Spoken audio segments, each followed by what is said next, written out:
over 5% of Canadians who died last year were murdered by their own doctor. How does a society become that bloodthirsty?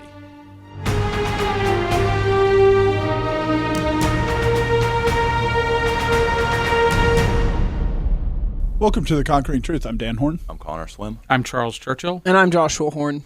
In Canada, there's a law called MaiD, Medical Assistance in Dying, which contributes to about 5.1% of the deaths in Canada, where medical personnel participate in causing someone to die. Those are staggering numbers. And if you go to certain provinces, like Quebec is the highest, and it's over 7.3% of the people in Quebec who died last year died by the hand of a medical personnel.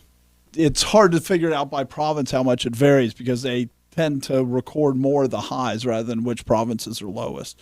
But to have an average of 5.1 across the country, this has to be countrywide. So how do you get a country that wants to facilitate the death of so many of its own people? Yeah, as a Canadian here, I can answer that. I think that there's a lot of spiritual reasons, a lot of theological reasons why this takes place, how a society gets to that level. But we'll talk about that. But I think just from a practical standpoint, the healthcare system is just outrageously bad in Canada, where I grew up, it's not out of the ordinary for one of the local hospitals to be shut down because of lack of employees, having an older society in general. People are sick, and as most people are on government health care, if you've lived in the province for 6 months, you would be. So the nation is in staggering debt because of this. There's so many people that are being treated, and it's all coming from the government. And with having the hospitals being overrun with people and not enough staff, you have the issue of we have too many people. We have too many people to take care of, so, it's greed. They need to deal with this problem, and probably the worst way you can deal with it is by killing your people, but I think that's the path they're taking. Wait, when you hear about, how wonderful government health care is, you seem to be painting a different picture, Connor. Yes. A far more realistic picture than how the government or how the advocates for government health care tend to. I can't speak for everybody, but I mean, my own experience, my grandmother, she was diagnosed with cancer in her spine, and they were very quick to give her surgery. I mean, it was like they found out, and then within a few days she was having surgery. That sounds great, but then they were unable. There was a pretty good-sized hole in her back from the surgery, and instead of doing a skin graft, this is not life-threatening, so we don't really know when we're going to get to this, so they would send a nurse to her every few days to deal with it, patch it up and stuff. I don't remember how long it was. It was at least a year before, or even longer before she was able to get that skin graft. So that's the reality. If you're dying, you'll get treated, but unless they can talk you into dying. Yeah, and this was also 2010, so it's gotten worse since then. So that's how they treat people. It depends on who you talk to. It does depend on who you talk to. The doctors who are killing people said it's gotten a lot better. Right, I'm sure. But the nurses I talk to, a lot of my friends' wives are nurses, and they'll at least admit how bad it is there. Right. And when we think of the government, and to have that many people die, I don't think it's wrong to say the government encouraging people to commit suicide. When we think of that, we just have to recognize how opposite that is from what God created governments to do. Romans 13:4-5 says, "For he is God's minister to you for good. But if you do evil, be afraid, for he does not bear the sword in vain, but he is God's minister and avenger to execute wrath on him who practices evil. Therefore you must be subject, not only because of wrath, but also for conscience' sake." And so God's saying the reason that he appointed civil magistrates was to stop evil. And you look at what's happening in Canada now, and it's not stopping evil, it's actually promoting evil. The verse that you just read, Dan, talks about how that the government is supposed to reward good. They're supposed to punish evil. And you see how their attitude towards death is just completely different than it should be. We see somebody and they're getting close to death. And instead of going, we should turn around the way we think about death. They've been encouraging things so that people don't have family. They don't have big families. They don't have children. They don't have children around them in their death. They've taken things out of people's lives. And instead of going, we need to punish evil and reward good, they're going, what we need to do is to facilitate and funnel more towards death. That's what we need to do. Instead of turning people around. I mean, I remember the first second I heard it when somebody was mentioning it, your first thought is growing up, I would hear about suicide hotlines. I'm thinking about dying. And the person would go, let me try to talk you out of that. Let me try to give you all the reasons you should think about not dying. And we're doing the absolute opposite now. Well, the interesting thing is, you go online, like I was this afternoon preparing notes for this, and you go online and you search for MaiD in Canada, right? Medically assistance in dying. And it's about suicide, but they don't give any warnings. But if you look at like medically assisted suicide, all these warnings pop up about if you're thinking about, so it's like if you're a Canadian or asking about Canada, they're like, it's fine to die. Right. If you're in America, they're afraid to get sued. So they're going, here's a hotline number that you can call. If you're looking up a question about suicide, here's a hotline number. Don't forget the hotline number. They've hired the team that makes Disney commercials, it shows the kid at the top of a slide. Whee! Like put grandpa on the slide and at the bottom, don't worry about him anymore. And so it was just really striking today looking at it, just how even like Google, how much their response is different if you're searching for suicide in the United States versus searching for suicide in Canada. And one thing I think that we want to make clear is also that this isn't just a Canadian problem. There's about a dozen states in the United States where this is legal, and a lot of those don't. I mean, at least we're not aware of public numbers as to how many people are actually committing suicide with the help of doctors in the U.S. But it is a growing issue in the U.S. where people are pushing for it, where people are saying that this is actually what a lot of people should be doing. It should be legal, and so Canada it might even be getting a bad rap because of how open they're being with some of it. Here it is still in some part done in the darkness. But then again, there have been some pretty high profile cases where like a father is trying to get his a handicapped child not to be killed by the mothers taking him to a doctor. So Canada definitely has some high profile issues, but the U.S. is right there behind it. And if somebody actually has good statistics on U.S., it would be useful to find. I mean, the best I could find was a fairly low number across states, and it was somebody making a reference from a bioethical journal. It wasn't it wasn't like to a study or to someone doing government reporting. So one thing that we have to recognize that we have to start with is God doesn't give an exception. He doesn't say, well, if you're in pain, it's okay to commit murder. He doesn't, right? Genesis 9:5-6 says, surely for your lifeblood I will demand a reckoning. From the hand of every beast I will require it, and from the hand of man. From the hand of every man's brother I will require the life of man. Whoever sheds man's blood, by man his blood shall be shed, for in the image of God he made man.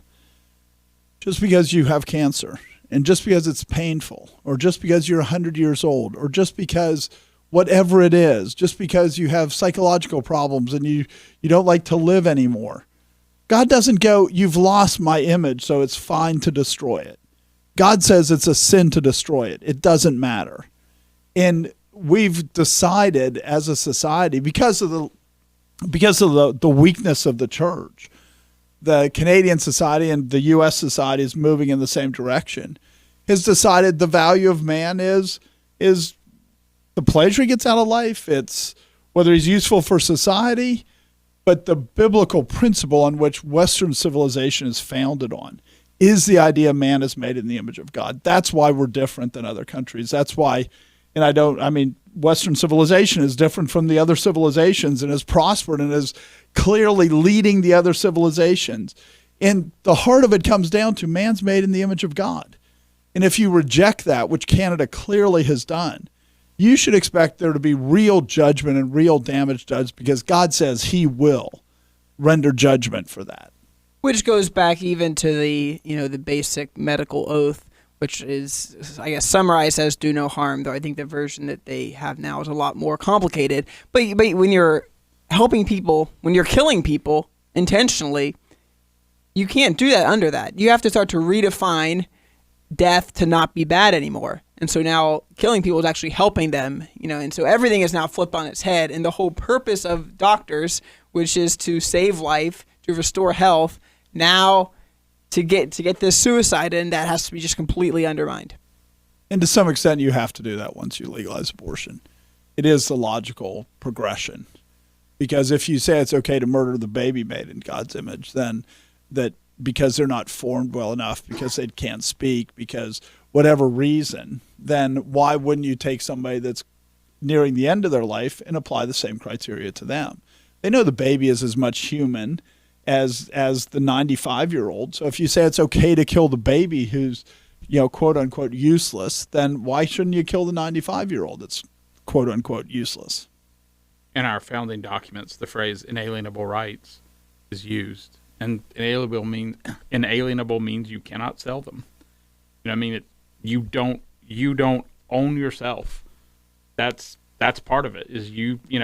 This is not something that you have total control over. And we founded, like you said, Western civilization is founded on it. America was very clearly founded on it. It's something that people used to memorize until not that long ago. And so, it's just a direct denial of that, and it's something we've completely lost. We now go, of course I own my life. And we've, talked about this a little bit, but in slavery, there's been this twisted idea that the person bought the person's life. Well, the Declaration of Independence says it's inalienable, that you cannot sell your life. You can sell your labor, which is what slavery is. It's a sale of labor, but it's still murder if you kill a slave, because you can't sell the right to your life. In assisted suicide, that's effectively what they're doing. And that's inalienable. That was from the beginning. And so when we think about this, when we think about the number of people that are dying, it is worth remembering that, abortion far outweighs this. It's far greater. I think the estimate is 75 to 100,000 abortions in Canada, compared to like 325 to 345,000 deaths per year. So there's almost, that's 20% compared to the 5% that are, but still. And the 20% is probably low. That's only counting surgical abortions, right, so as opposed to abortions caused by IUDs or other abortificants. Yeah, that's what I was going to say. The contraceptives, most of them are abortificants, so you have a lot more than that. And again, we can't look at them and go, wow, look at how bad Canada is, because something like 1 out of 7 deaths in America are by abortion. And so you look at those numbers and we're not that much different. And we should be looking towards Canada and go, if certain political positions continue to be pushed and we shift that way, we'll end up in the same place as Canada. We shouldn't think that we don't have the same, as much as Americans might want to look down on Canadians, we don't have that much cultural differences. They just have adopted the California and New York ways more than the rest of the country has. The biggest advantage we might have with abortion is that it does seem like it may be more of a states' rights issue, and so you may have constraints, and you'll have constraints at different levels. But again, there's a lot of forces in a lot of states to greatly they desire murder. There are states that are very bloodthirsty. Even you look at gay marriage and even the COVID lockdowns, the government says to do something, and people are very quick. I don't remember the statistics for when gay marriage was legalized, but it was very double-digit approval, like flip very quickly. It went from 40-60 to 60-40, overnight. Right. And now it's actually come back, oddly enough, and more. I think it's almost 50-50 now. Okay. So it is starting to shift back. But it was amazing that polls a month apart with the decision in the middle, it shifted that much that the sides flipped. And even with COVID, people willing to report people for going to a party, being with friends, where you would never imagine just a month before it happened who would ever do that. You'd never think that people would be willing to do that.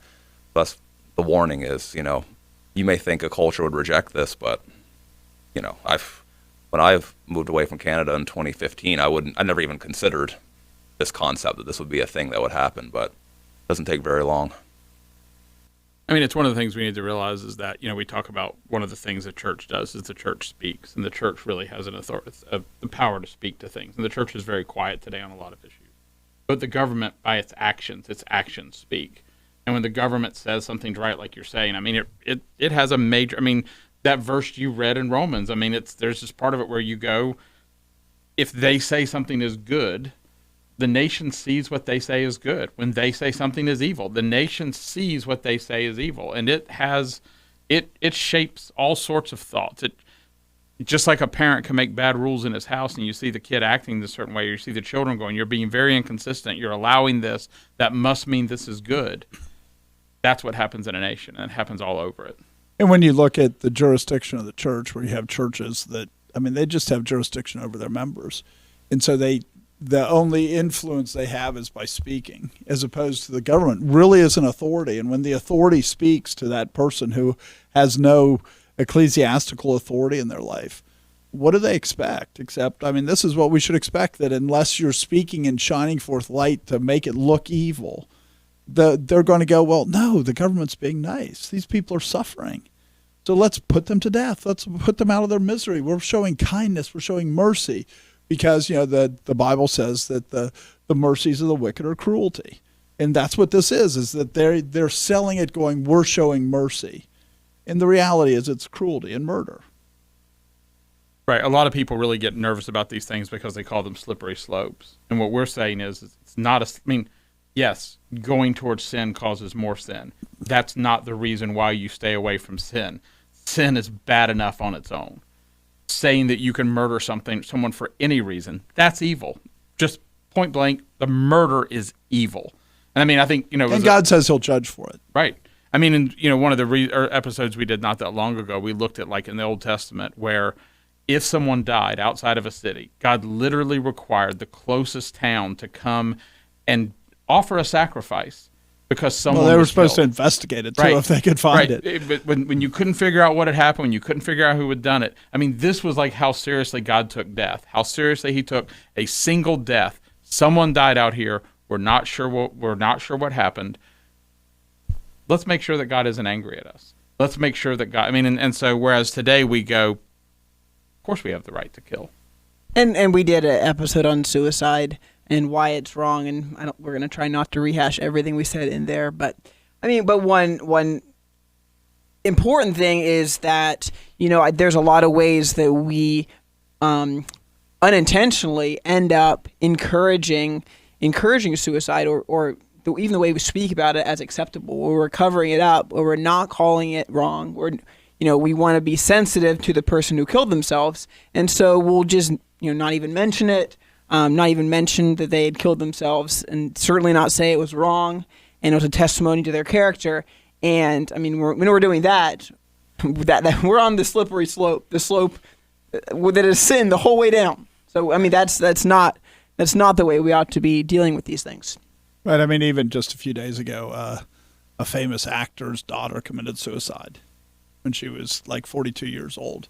And they talk about what a wonderful life she had and how she was a blessing to everyone. No, it's all lies the whole way through.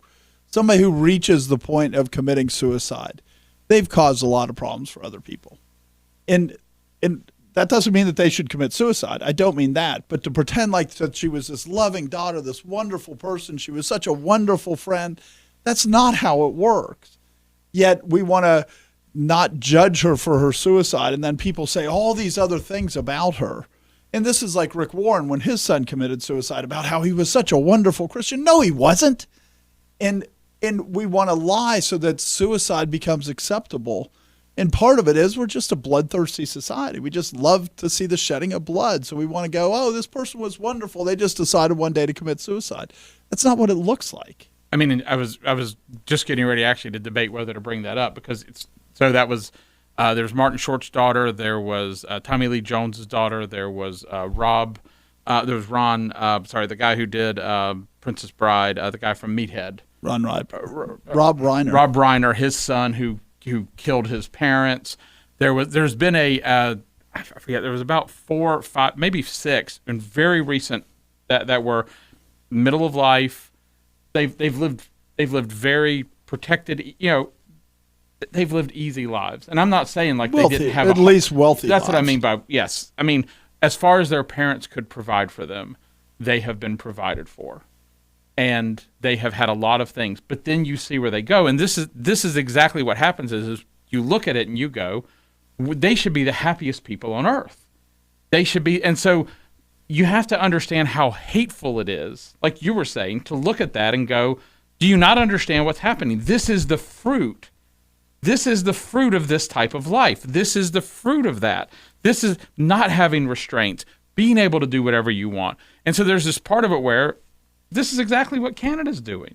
Is you raise a society to say, I own my life, I can do what I want, and then you tell them, hey, we'd like you to kill yourself. Maybe you'd like to kill yourself too. Maybe. Oh, you're not allowed to say that to people. Oh, right. Yeah, exactly. Yeah, exactly. You just build protocols and procedures that allow that to be the actual what you're saying to them. But if you read the criteria, that's against the criteria. But Right. you know that happens all the time. And so there's this part of it where you think you're doing a kindness, but you're really doing some of the most evil things you could do. And like you said, when this happens in the U.S., the answer should be you should look at it and go, consider their ways. Is this what's good for your child? People are always like, oh, I don't want my child to have a difficult time. Well, guess what? That's what makes you tougher. That's what makes you stronger. These are the things that actually help you grow. And you see this result. And the parents are looking, and I mean, in the United States, a lot of times it's not driven by money. We'll talk in a bit about how much it's driven by money in Canada. But in the United States, a lot of times it's not driven by money as much as it is by, you're going to have to take care of your parent. And, and there's this, we don't want the responsibility. We don't want to make the sacrifice. We don't want to do anything that's hard. It's easier if we just kill off dad. Right. So it is worth looking at their criteria. And I think it's, this is from the Canadian government's summary of the law. So to be eligible for medical assistance in dying, you must meet all of the following criteria. You must be eligible for health services funded by a province or territory or the federal government. What I find really interesting about this first one is they aren't ashamed at all about what they're doing, because you're not allowed to get medical assistance in dying if you're not going to save the government money. It's illegal to help somebody die in Canada unless the government will save money. And that's not how they phrase it, but it's pretty close. Be eligible for health services funded by a province or territory or the federal government. Unless they are going to reduce their funding, you're not allowed to kill yourself. You're not allowed to assist in killing them. I mean, when you think about that, that is just so, right? It's the citizens of Canada that the government's trying to kill off, not all the immigrants and stuff. The ones that aren't eligible for health care, they don't get killed off. They're not allowed they're not covered by the law. You can't pay a doctor to kill you off. It's only if the government will save money can they knock you off. If you're a recent immigrant, then they can't But kill you don't have to be a off. citizen. I mean, you can be a Right. green card equivalent Yes. holder. Yes. I'm sure they'd still kill you. So after 6 months, you get a green card in Canada? No, that's when you can receive I don't know Okay. the details of the green card. I think it would definitely vary. Yep. Depending on case, but it's 6 months of living there, having residence in a province or territory. And a relevant verse to that is 1 Timothy 6, 9 through 10. But those who desire to be rich fall into temptation and a snare, and into many foolish and harmful lusts, which drown men in destruction and perdition. For the love of money is a root of all kinds of evil, for which some have strayed from the faith in their greediness, and pierced themselves through with many sorrows. And it might seem like, well, you'd be able to separate issues of life and death from issues of money, but that's giving the greedy human heart way too much credit. And I mean, there's a lot of ways to justify it. I mean, like you were talking about, you're looking at an overloaded system, and even if it might not benefit you personally, but to say, well, I'm helping people by taking this sick person off this earth. I'm actually helping people, helping all these other people who will now get a chance at treatment. And so it's something the greed can be insidious. It's not always about dollars in your pocket. And one thing that, I was looking up that I couldn't connect these two together, but it's hard to see how there wouldn't be real incentives here, is the doctors in Canada get paid one of three ways, depending on their agreements and everything else. A lot of the rural doctors just get paid a salary. But most of the other doctors get paid one of two ways, which is they get paid based on, fee for service, just like in the U.S., right? You go in and they give a medical code and you get paid a certain amount of money for that medical code.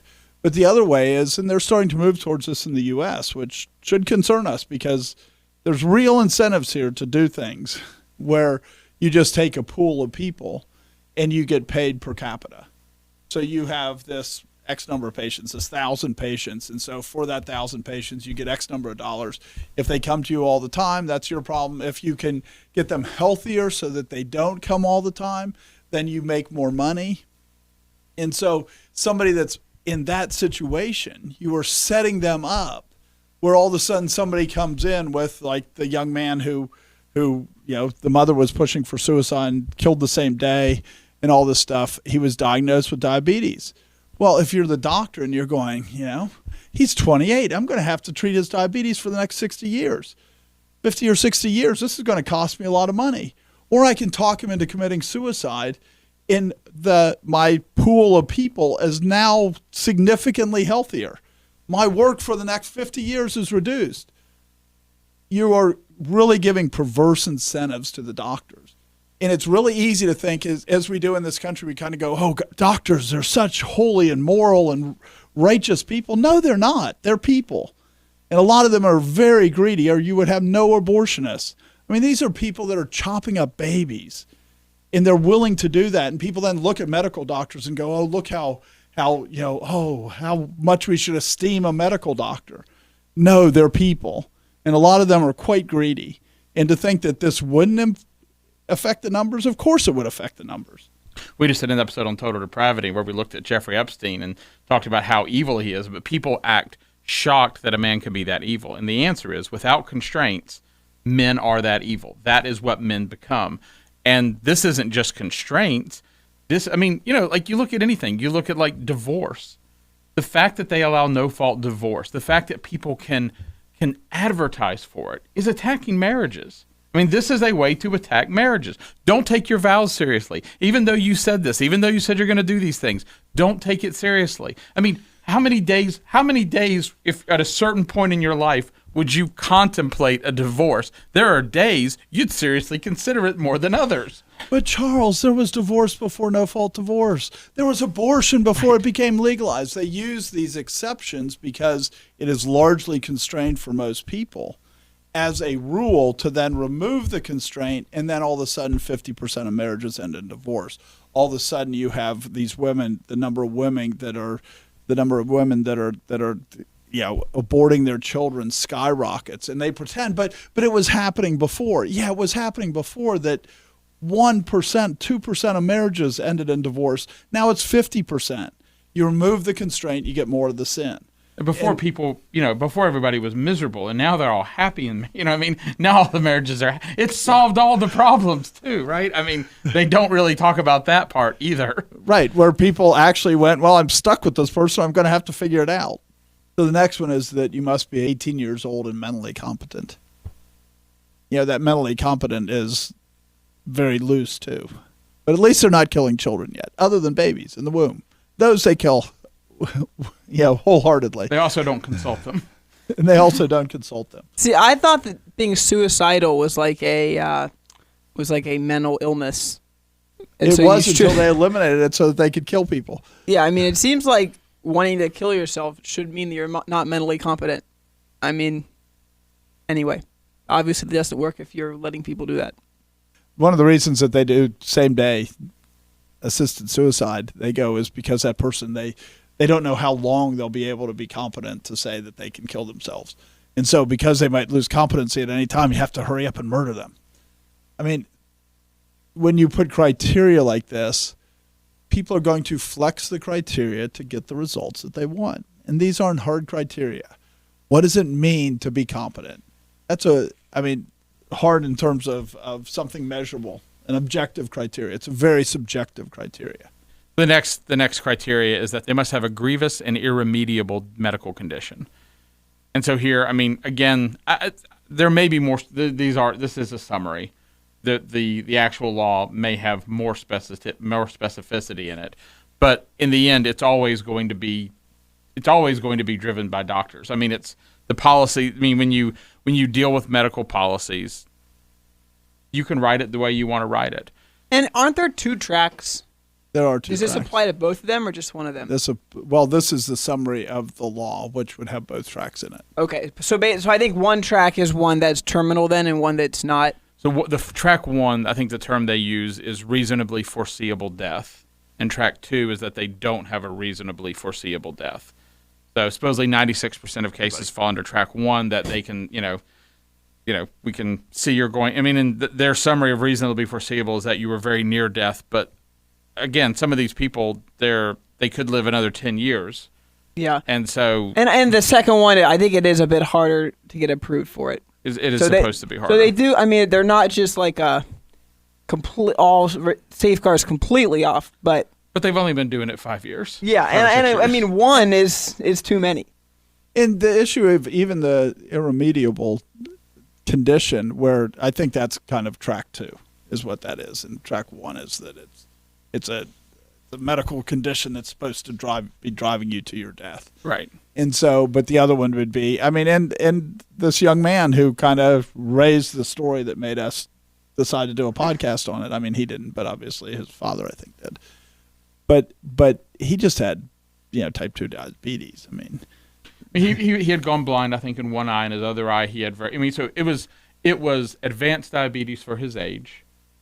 You know what I mean? I mean, and this is. But he this could have is literally- survived I mean, a and I long hate time, this. Like, right. I'm literally becoming the person who's making the argument for. You have to understand. I mean, but when they make the argument, this is literally what they're going to do. Is he had lost sight in one eye? He had lost most of his sight in his other eye. He's fairly young. Diabetes is always debilitative. It's going to get worse. It's more of just how much can you slow it down. So the fact that he was at this age meant he was just basically looking at a downhill life until you die, and you go, okay. Isn't Right. that what everybody is at a certain point? I mean, because that really is what life becomes at a certain point for everybody, is you're going downhill. And there was someone, I don't remember if it was Canada or Europe, but I think that they were able to get approval for suicide for autism. I'm not sure. I don't. Somewhere they did that or something similar. So one that is not even life-threatening. It's just inconvenient, unpleasant. But people live with diabetes for a long time. Right. So it's not. Right. It's. I mean, it can be if you lose control, it could be life-threatening. But a lot of times, it's not that life-threatening. At a certain point, I mean, when you read something like this, track 2 is quality of life. You know what I mean? That's effectively, and it's going to come down to marketing.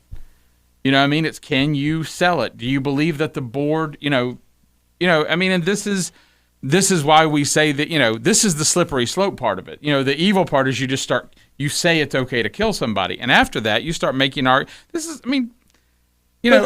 we act like, I mean, track 2 is like almost 5%, if I remember right. correctly. It's 4.8, 4.8. Of the of the total number of assisted suicides. Yes. And so it's not like it's rare either. It's not like 1 out of 1,000. It's 1 out of 20, which is a pretty significant number. Sure. And one thing also to note about this is when the doctor is saying you have this medical condition, you don't know that you actually have the medical condition. A doctor diagnosed you with it. And I mean, doctors, I think, just paint very broadly, I'll just say they're pretty good at their job. Often, if they say you have something, more likely than not, you have it. But all the time, I mean, if you're talking about, painted broadly, if they diagnose you with stage 4 cancer, very likely going to die. On the other hand, there's thousands and thousands of people diagnosed with it. There's many people who've been diagnosed with stage 4 cancer, and they live a long life because the doctor got it wrong, or there was some very unusual progress of the disease. So if you're looking at individuals, you don't know that any one individual, the doctor is right at all. So that just because the doctor says this, it's not like they're saying, you could get the diagnosis, have no symptoms, no major symptoms, and then you can get, you can have them kill you. It's not like you're saying, put me out of my misery necessarily. You're saying, I trust the doctor. The doctor told me this. Let's go through with it. And it's important to compare that to abortions because, I mean, in utero, they give these tests.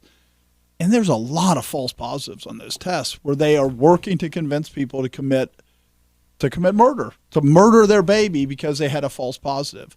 Your child has Downs, and the child's born and doesn't have Downs. Oh, we had somebody give it off of an ultrasound. They saw our daughter's foot, they said she's got a big gap between her big toe and her next toe.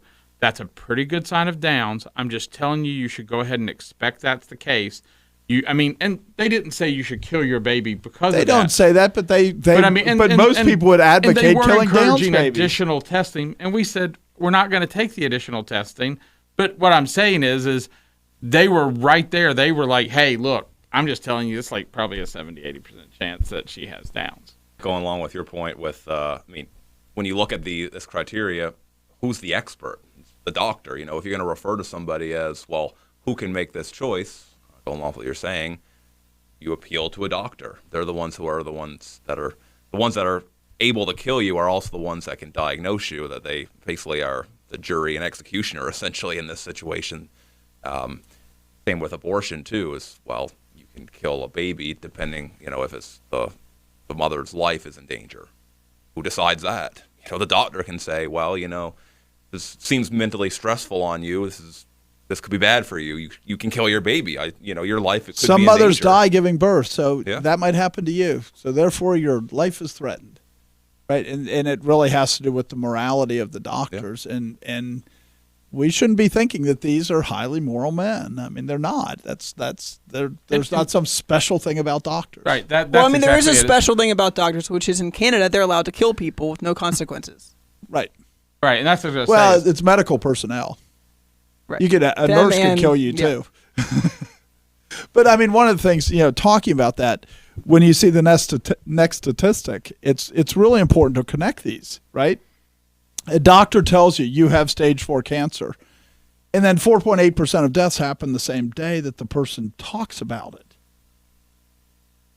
And so you have stage 4 cancer, you're going to have chemo, you're going to have this, and then maybe you'll live for 6 months. And the person goes, I don't want to go through all that. And they're dead. Right? I mean, that's how it works. And I'm not saying they all happen that way. Sometimes the people come in from outside and approach, but you have to figure that 4.8%, a decent number of them, they just got a shocking diagnosis. And they have that shocking diagnosis. And the first time they talk to a doctor, they're dead, almost 5%. And it is possible that right now no one could be eligible just off of a diagnosis. That is very possible that the protocols and where they are in the process is that they don't do that yet.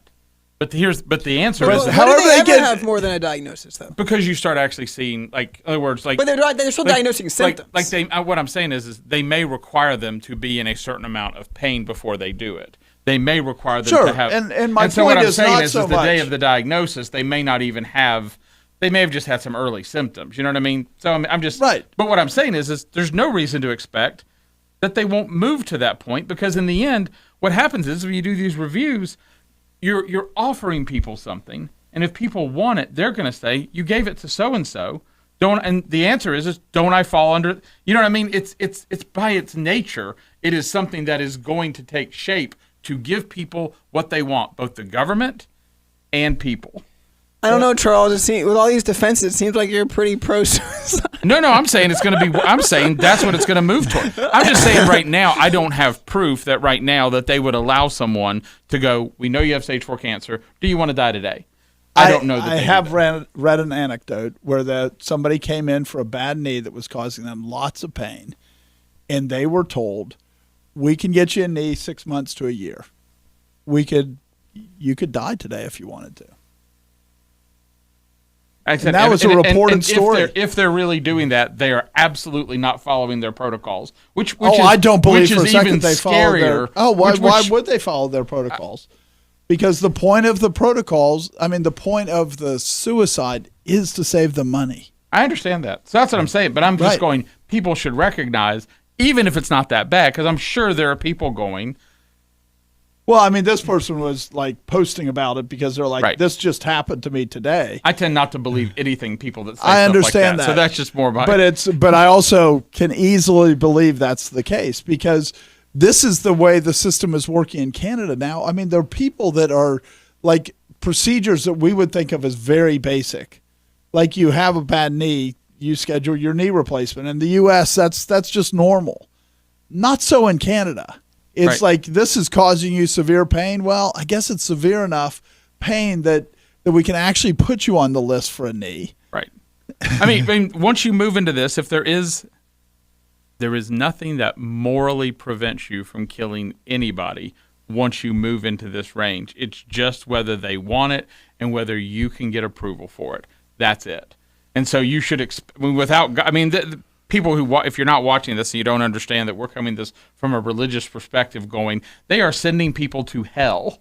They are telling them, hey, this is hurting you right now. They kill them and they wake up in hell. That is, but if your attitude is they kill them and their life is just over and there's nothing to it, then guess what? You're pretty much signed up for this could go really anywhere. It really doesn't matter as long as it works for that country. And yeah, when you start with the secular perspective, in the end, if your belief is and your the view of the government is when somebody dies, they just go away. They go back into the ether. They become part of the healthcare system. If they just disappear when they die, then you go, well, why should they suffer pain? And the reality is they're denying that they're made in the image of God. And as a society, we've decided, and again, the broader society, Western civilization, we've decided that being made in the image of God doesn't matter that much. And if it doesn't matter for a baby in the womb, it doesn't matter for a 70-year-old with cancer. And we should expect it to move that way unless the church wakes up. But these statistics about like the 4.8, this is their statistics, and they are concerned about it, to be fair. The Solicitor General's writing about it going, this doesn't seem right. The MDRC reviewed a selection of Track 1 MaiD deaths where the request and the provision of MaiD occurred close together, typically within a 24 to 48-hour period. Same day or next day provisions only occur in a small proportion of Track 1 MaiD deaths, 219, which is 4.8% of Track MaiD 1 deaths in 2023. Most often, the provision of MaiD within the same day or next day of a written request are completed for persons who present with profound intolerable suffering, severe clinical and functional decline, i.e. imminent death, and or when there is a risk for loss of decisional capacity to provide informed consent. One of the main reasons that you kill people on the day that they come to you or that they're supposed to introduce the concept, I have trouble believing that always happens either. But introduce what concept? Of that they want suicide. The doctor's not allowed to suggest it to them by law. They have to, which we'll see in the next criteria. They have to request it. But have you heard of MaiD? Oh, you're asking about MaiD.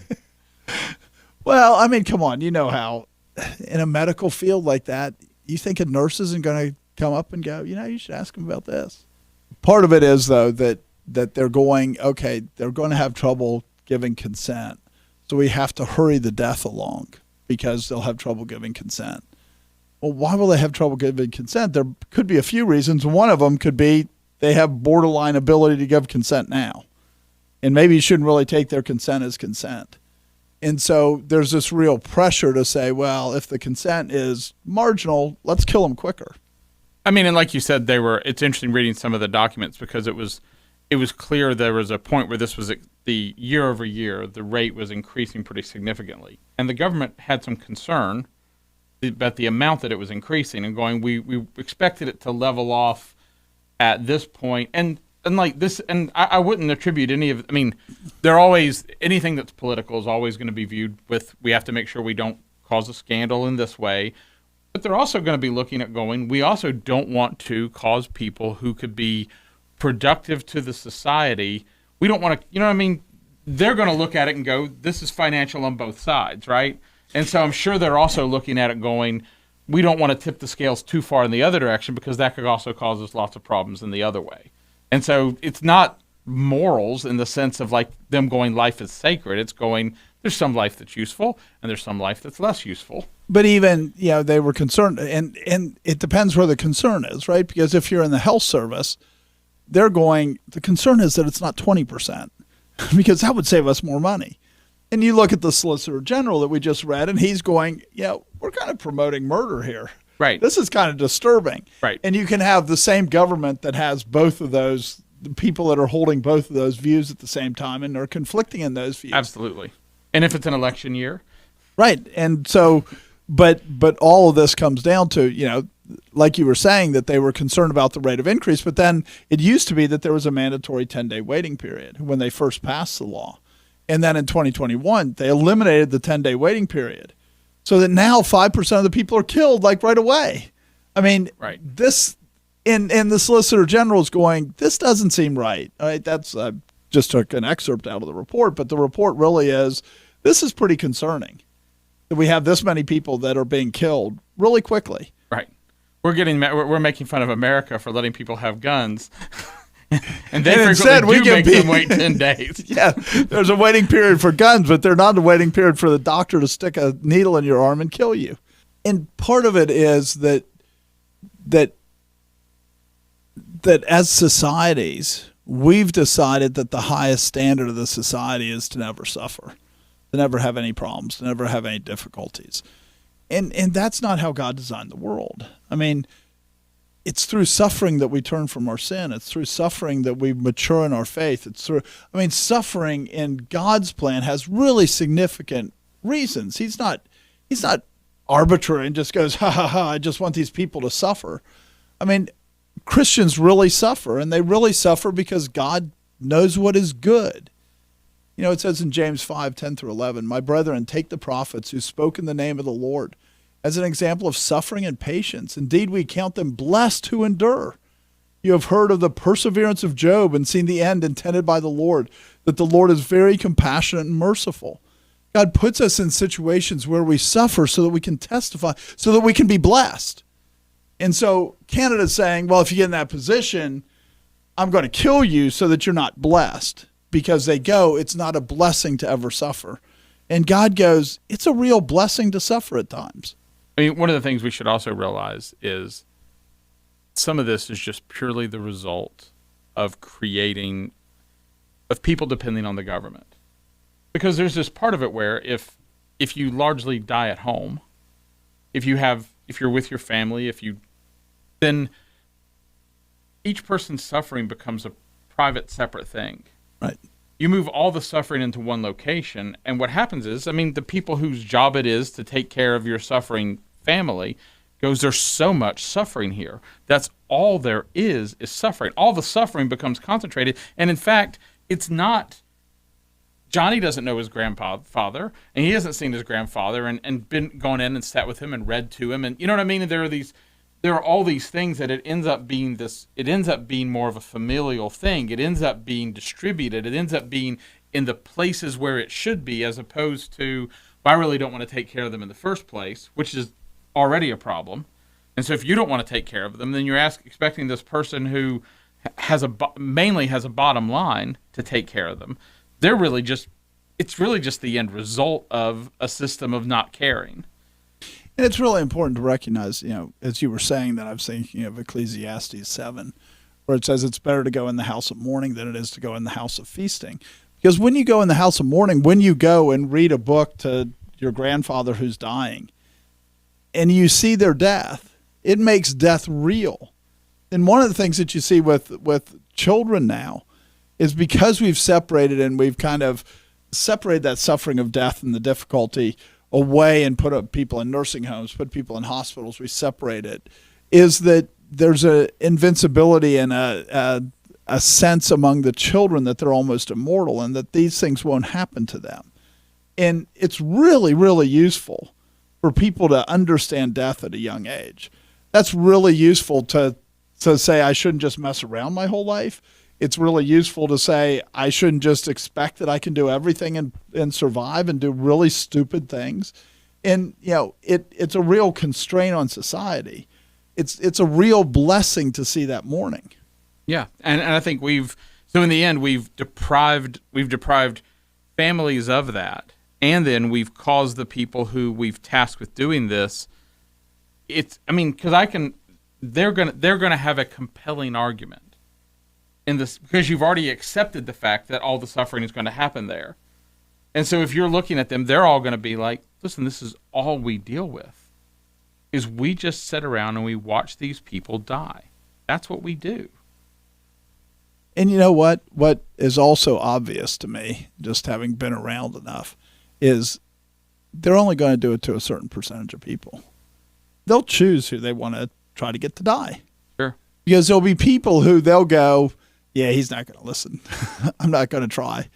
And there'll be people that they'll go, he doesn't have family, or he's already depressed, or they'll choose their targets because it is a form of oppression, and they will choose their targets of who they want to lean on, because it is an act of leaning on people.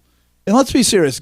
I talked to a Canadian doctor actually, and I was saying, it seems to me that medical schools inherently, they try to structure their medical programs to teach you that you're a god. And he went, yeah, absolutely. In Canada, that's what they all do. You're God. The patient has no right to say anything to you. You should just shut them up and go, I'm the expert. Why are you talking? And then, that was 15 years ago or something that I had this conversation with him. But he was trained in Canada to be a doctor. They were trained to be gods. And so you walk into that situation and they're going to judge, you should really die. And then they'll figure out how to convince you of it. And one of the summary notes was that all of the deaths were done by about a large percentage were done by 89 providers. So, so it won't just be you'll pick your people. Just like with abortion, there will be people who specialize in and they'll be the doctors that are really easy to get an appointment with. Yeah, just it's kind of that thing, you pick your doctor, pick your diagnosis, and there will be people who refer people over to other people because they know they have a good means of recommending these things. They have other people don't want to really deal with it. It's really easy to pretend that people aren't people, but doctors become gynecologists for a reason. Male doctors. There's a reason. There's a certain type of person that's going to choose to go into that field. And there's a certain type of person that's going to choose to go into the field that they kill people. And it's not the kind of person that you want to, have as a neighbor. The first one's the one that loves babies, right? No. Sometimes, hopefully sometimes. Sometimes, but a lot of times it's not. That's obstetricians. Oh, not necessarily. I don't know all these Latin terms. I don't know Latin. You could be an OBGYN, but there are people who just specialize in they're gynecologists. Yeah. And there's this joke, if you're a woman coming up and you're going to be a doctor, they were like, oh, a lot of you become gynecologists. And that was very true. A lot of women do become obstetrics and gynecologists. And there are men who like doing babies, but there was always the joke when I was looking to see if I wanted to be a doctor. I was a paramedic. I spent as much time as I could in the hospital, and I interviewed as many doctors as I could. And they basically said, yeah, there's doctors who are gynecologists. They're called perverts. Yeah. That was and it was a joke, but it was a joke for a reason. And I was talking to a doctor about when they kind of choose what specialty they're going to be close to the end of medical school, about what direction they're going to go. And he went, yeah, I knew them in medical school. I knew who was going to be the gynecologist. It's not like it's secret. And you also know the guys that are going to be the eye doctors. I'm not the ophthalmologist. Right. I'm the not surgeons, saying, the guy who doesn't want to get his hands very dirty, he'll want to be an ophthalmologist. The guy who's kind of pervert, he'll want to be a gynecologist. The guy who likes to build things, he'll want to be the surgeon. And you can look at their interests and then read what field they'll specialize in. And we shouldn't act like it's different than that. And the people who specialize in killing people, not the kind of people that you want to be around. They're called serial killers. They are. And of course, that's only half the story, because another criteria is that the person makes a voluntary request for medical assistance in dying. So, it's the same as abortion. When there's an abortion, in 99% of the cases, or something like that, there's a doctor who's a murderer. There's, staff who's a murderer. There's a mother and a father, and they're all on board with it, and they all are committing a sin. And so you wouldn't have this explosion of medically assisted suicide in Canada if you didn't have people who believe that they have control over their own life. They should decide when they live and when they die, and they are willing to take their life in their own hand and end it with the help of a doctor. People that are younger that are watching this, under the age of 70, you don't realize, and I'm not saying I'm over 70, I'm saying it's hard to imagine, unless you've been involved with it, just how many people prey on people that are late in life. There's so many scams, so many attacks, because people get less quick in their thoughts. They get less understanding of technology because it passes them by, and all these things. And just the ease at which you can manipulate people as they get older to pretend like, yeah, they're the ones that have to make the voluntary request. Yeah, sure. But they can go to their son and go, you need to schedule this out because you need to be at your mother's house for 3 hours a day in the morning and the evening because they're going to need really a lot of medical health care. And they'll go tell their mother, maybe you should think about killing yourself. And there are so many scams. There's so many manipulations. To say that they're voluntarily doing it, they have pressure from all kinds of sides, especially when you have a society that says the child's pleasure is the most important thing. They get older, and all of a sudden the child's looking at it and going, really, do I want to visit her house every week or every day and help out with this medical condition and stuff? It's a lot easier if she just offs herself. Oh, the number of parents who have raised selfish children, and they realize in their age they are subject to the cruelty of their children, the passive, just selfish cruelty of, whether they're the number of people you'll go to a nursing home and you'll see them, and their parents when they first, when their family when they first moved them in, they came to visit, but they haven't seen them in a really long time, and they're so desperate for any contact, and they're so, it is. You're so easily oppressed at that age on every angle. And the question is would it be better, basically, if someone even brings this up that's close to you, what they're asking you is, are you going to make me keep taking care of you? Or do you just want this to be over? You got to put another obligation on me. And it becomes this area of, do I just have to be more casually cruel to you until you finally accept that this is what's best? And once you've offered it and they say no, every time something happens and you look at them, they go, we don't have to be doing this now. You chose this. And don't forget money. Because you can't forget money. Because, going to be in a nursing home, that's $10,000 a month. You only have $250,000 or $300,000 that your whole house is worth. 2 years, it's going to be gone. You're not going to give anything to your children. You're not going to give anything to your grandchildren. And you don't think children are kind of thinking that? The government taught them this is righteousness, is you think about how do you save money. And there's plenty of children that are going to go, maybe have you thought about suicide? Do you really want to go through this pain, Mom? It's going to be so painful. You're going to lose all your hair. It's going to be horrible. Now's the time to make the decision. Why go through that? Why not just end it now? And I think the right way, I should amend something I said earlier when I talked about the slippery slope argument. The answer is you're creating the slope. The slope didn't even exist before. There wasn't an option. When you say to someone, no, life is sacred, and you draw that line, they can't even contemplate. They would have to murder their parents. They would have to go outside and do something that everyone says is horrible.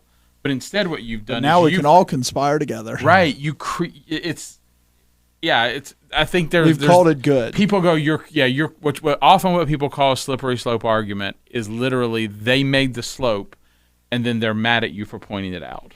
And in Isaiah where it says, "Woe to those who call evil good and good evil." This is what it looks like. When you read in Romans 1 how they in their unrighteousness, they wanted to deny God. They did not want to retain God in their knowledge, so God turns them over, right? That's the slippery slope. Is God says, you pursue after sin, and guess what? I'm going to give you plenty of it. And that's what happens, and that's what happens here. And then people kind of go, wait, maybe this is going too fast. And some people say that, but all of a sudden everybody's bought into the conspiracy. Everybody's going, this is good. This is working. Look at all these people that we're alleviating their suffering for. By the way, why don't we expand it a bit? They may not realize how good it is for them. So let's as soon as they say now's the time, we should go, yep, let's do it, because they might change their mind. And think how different it was considered, right? Because there are instances where people ask for assistance in suicide, where they're about to die. Like in 1 Samuel 31, 4 and 5. Then Saul said to his armor bearer, Draw your sword and thrust me through with it, lest these uncircumcised men come and thrust me through and abuse me. But his armor-bearer would not, for he was greatly afraid. Therefore Saul took a sword and fell on it. And then his armor-bearer saw that Saul was dead. He also fell on his sword and died with him. These are unrighteous men. They're not like these are like great guys, right? And they even understood this is wrong. They even understood you don't go there.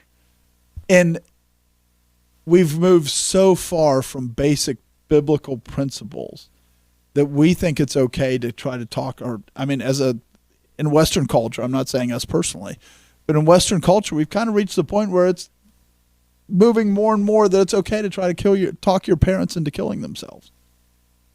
That's patricide. Think how evil that is. And you have to figure with the average age being something like 75, that a lot of this is they're talked into it by their children. And just while we're here, one of the things that we should really consider as Christians is how you push back against this is, obviously don't put your parents into a rest home, into a nursing home. If they just need somewhere to live, do everything you can to let them live with you. Do everything you can to take care of them. Every time we talk about this, I realize I need to go see my parents more than I do. I need to go, we live far enough away that it's a little bit of a hassle to do. Should we just skip the second episode? You can go now. and there's always wake them up in the middle of the night. and there's always a ton of stuff going on. But I'm thinking of the example I make for my children. I have a bunch of children, but they're all looking at me going, "It's not worth it for you to drive out there. It's not worth it for you to take us out there." And so there's this part of it where the way you deal with this thing is you have to come at it. You don't just go, "We need to lower the deaths." The answer is we need to increase the life. We need to increase this is what salt does. Salt makes the world a better place. It increases the flavor of the world.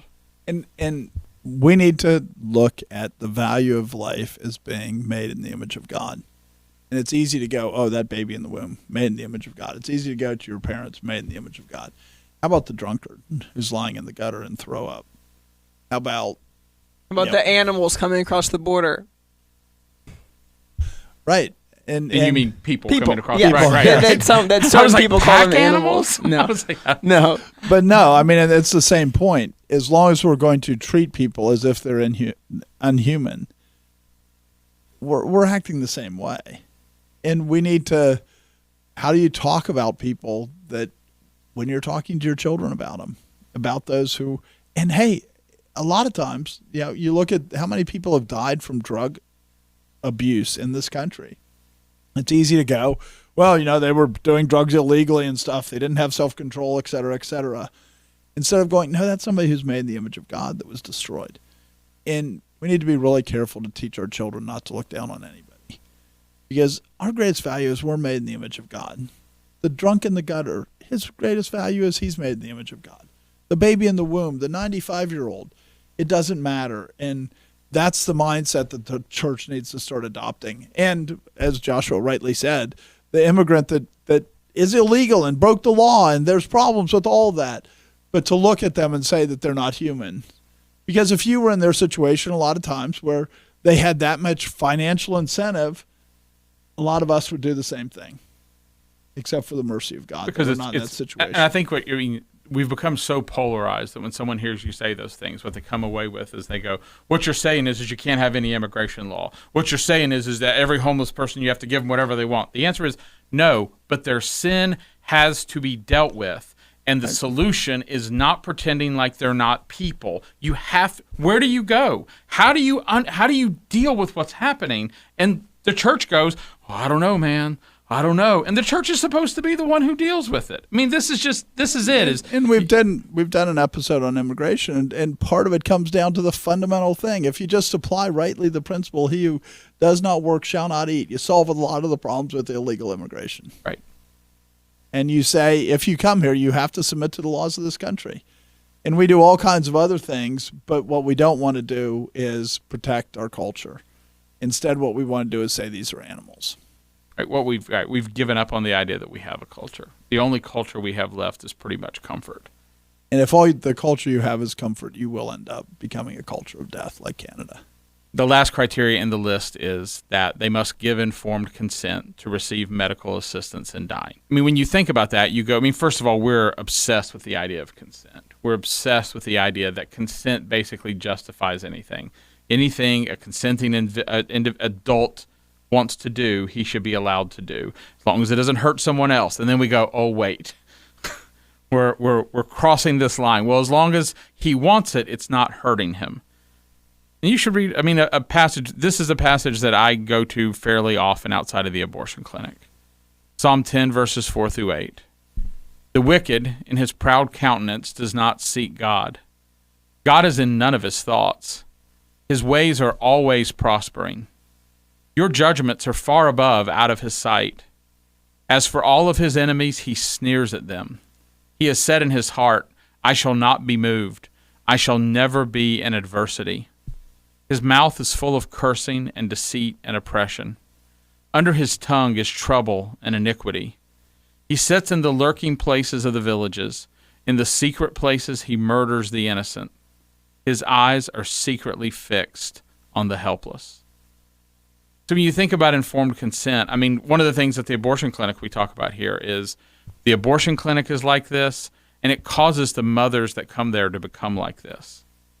You look at what it says. I mean, they're because of pride, they don't think about God. They're not thinking about who God is. They're not thinking about God's judgment. If somebody says, can I send you to face God right now? That would be a very different question than do you want the pain to stop? Mm-hmm. You know, you look at the way, you know, his ways are always prospering. The person who's doing this, I mean, he's thinking about the good things of life. And even look at it. Your judgments are far above out of his sight. You look at how much judgment God has poured out on our nation. You look at how much judgment most people, they ignore the judgment. When I think about the judgments that God's poured out, I think of the later things. But God's been judging us for 100 years. He's been judging us for longer than that. All the little shifts that have happened in our society, they're part of our judgments. The fact that we don't die at home, the fact that those are all part of the judgments. And we don't think about them. God is in none of his thoughts. And this is, as you read this, you go, this is like a bullseye pattern. At the center of it is the worst, but we're all in there. We've all been affected by this. We're all at different stages of not thinking about God as much as we should. And this is where you come to, is that as a culture, you murder the innocent. But there are really specific people. This is how they think. They desire to murder the innocent. They're secretly fixed on the helpless. And I think when you go backwards too, right, where it starts with and murders the innocents, and they're focused on the helpless. And we just have to accept that there are people like that. And their means to accomplish that is through oppression. Their means to accomplish that in this case is they go, you know what? Don't you care about your children? You're going to eat up all you spent your life earning that money and you built up a nest egg. And now you're just going to consume it when you could bless your children? You're going to make your son come over and help you and change your diaper? This is what you want? And this is what people who are murdering the innocent do. And we want to step back and act like because somebody was oppressed into giving informed consent, that somehow that makes the person doing it innocent. Now, the people, like you were saying, I mean, I hadn't seen that statistic about whatever it is, 89, 86 providers that are doing it. When you think about that statistic, understand these are the people who take delight in murdering the innocent. And the way they do it is they oppress people and put pressure on people so that they give, quote unquote, informed consent. Yeah, they did informed consent because they were abused by people who didn't have their best interests at heart. That's why it's localized, because there's only a certain number of people that are that cruel that will talk old people into killing themselves, that will actually participate in it. There might be a lot of other doctors, right? I mean, the legislature voted for this. There's lots of people in Canada that this is good. In the United States, there's lots of people who go, of course you should be allowed to murder yourself, without thinking about what that really means and the effect that it has to have people. Does anybody want to go to a doctor that loves to murder people? That this is the profession he chose? Who would go to a doctor like that? Because we know this is true. We know Psalm 10 is true. We recognize that the person who's going to be doing that, the person that's going to be participating in MaiD as a provider, they're going to want to kill the innocent. Just like the person who's doing at the abortion clinic. Do you want them as a gynecologist if they love to murder babies?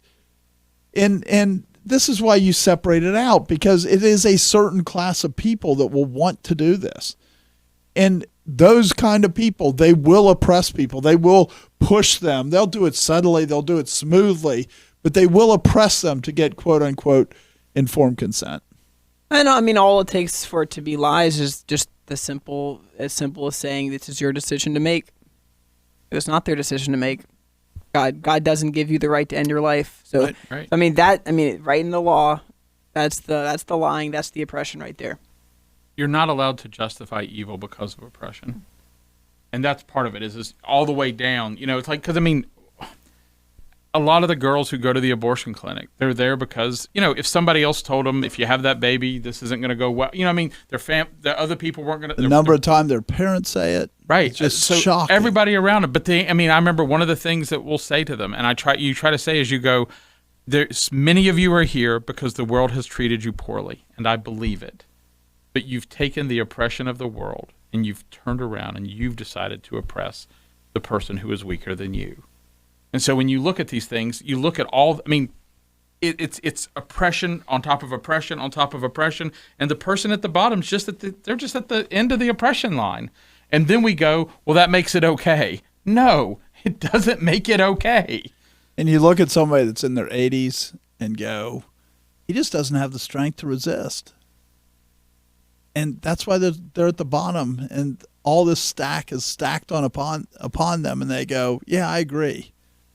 It's still oppression. It's still evil in the sight of God. And God tells us over and over again in his word that the duty of the church is to stop that oppression. Later in Psalm 10, I think at the end, Lord, you have heard the desire of the humble. You will prepare their heart. You will cause your ear to hear, to do justice to the fatherless and the oppressed, that the man of earth may oppress no more. Natural man wants to oppress. This is why you get, in Quebec, 7.3% of people that are dying because somebody talked them into saying, I want to die. This is the natural man, the man of earth, the carnal man. He wants to oppress. And godly men are not to be that way. We're supposed to be exactly the opposite. But I see so many people in churches that are oppressed. You look at most mega churches. In the mega churches, the pastor's oppressing the people that are there. Some of these churches, like, you look at them and you just watch them manipulate their people. You watch them oppress their people. An example near us is J.D. Greear. And he's talking to his people about how much he hates DEI. Well, he puts DEI in practice and insists that they have to do these DEI things. I mean, it's like pure oppression. It's just so evil. And this is what ungodly men do. This is the nature of people who hate God, is they want to oppress other people. They want to puff up their pride by destroying other people.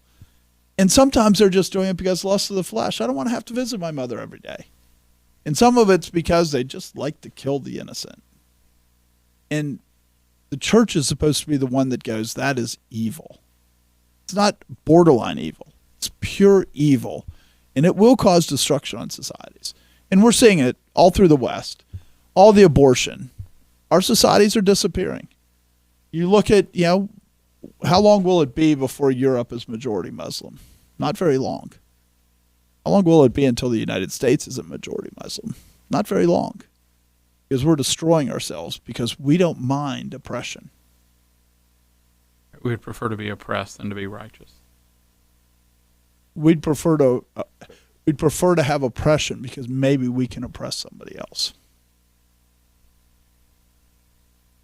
I think one of the things that the nature of evil is it's very strategic in that it structures things so that you feel like there's nothing you can do about it. There are times when we're at the abortion clinic where you feel like it is good to talk to the people that are there, but you feel like what you should be yelling at, you want to be able to go to each politician and go, you want to talk to them. But the way they, and the other forces, the people who want this place to be here, the people who are making the money from it, you really don't have a way to go to them. And we were reading the other day in Matthew, and Jesus goes, the harvest is plenteous.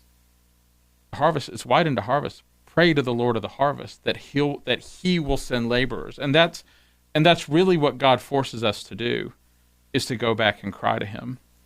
Because and it doesn't mean you don't do the work you That's what I have was to going do. to say. Some of it, You do your work, but Right. you also go back and you cry to him and say, you have to flip the world over. I can't flip the world over. And I think that's part of it, is it requires us to do that, to do the work and to plead to God.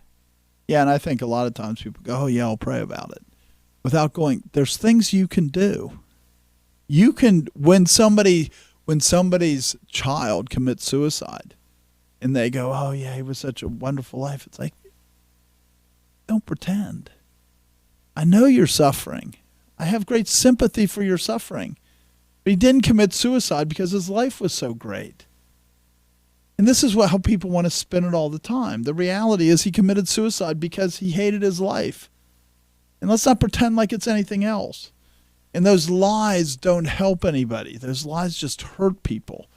But yet we want to turn around and go, and sometimes you have to go, right? Because how many pastors, the person commits suicide and then their pastor preaches a sermon, their parents' pastor preaches a sermon at the funeral about, at least he's in a better place now. No, he's not. He's in hell. And we need to stop lying, because that lying allows people to be oppressed. You're saying, Because it's truth that sets you free. Come down here with us. Right. What we did was good. What we chose was right. Don't consider your ways. I'm not going to consider mine even after it happened. There is a real time where we have a responsibility to say to other people, God has chastened me. God has shown me that I was wrong. And here's how I was wrong. I did not discipline my child when I should have. I did not do these things. Because if you don't tell them, you hate them. If you don't warn them, you hate them. And we act like we have no obligation to warn one another, and particularly within the church, I think, is what you're talking about here. I mean, you see the world do it. That goes back to Psalm 10. His ways are always prospering, right? But we're the salt and the light of the earth. If the church doesn't do it, the church doesn't do it, it won't happen out in society. And we forget the power of the church, that the reality is, if the church was willing to just say the hard words, he committed suicide, I'm sorry, your child's in hell now. If we're just willing to say those things, that's how you stop other people, not that they won't go to hell, but that's how you stop them from committing suicide. The church needs to start saying, this is justice, is not to say, oh yeah, that they were fine. And remember, like Rick Warren, when his son committed suicide through a drug overdose, I believe it was, he took drugs to do it. But he comes out and says what a great Christian he is. I mean, we need to stop this garbage and allow this. We have to stop allowing this in the church. This simply is not true. we could start by going, Rick Warren isn't that... Yeah, Rick Warren should learn the gospel, because he clearly doesn't know it. He says that you're saved and then there's nothing to do with repentance and salvation, which is clearly unbiblical. He doesn't believe you need to be born again, according to his books. I mean, it's just false, but people don't denounce him as false, and he's leading people in very, very, very damaging ways. Micah 6:8 says that the people of God have to do justly, love mercy, and walk humbly before God. If we don't care about justice, then you get the situation in Canada. You get similar situations in like 14 states in the District of Columbia, where all of a sudden it becomes okay to murder people. If the church doesn't speak for justice, justice will die in the streets. Thanks for joining us. This has been The Conquering Truth, a project of Reformation Baptist Church. If you found this helpful, you can visit us online at theconqueringtruth.com and subscribe here or in your favorite podcast app. Thanks for watching.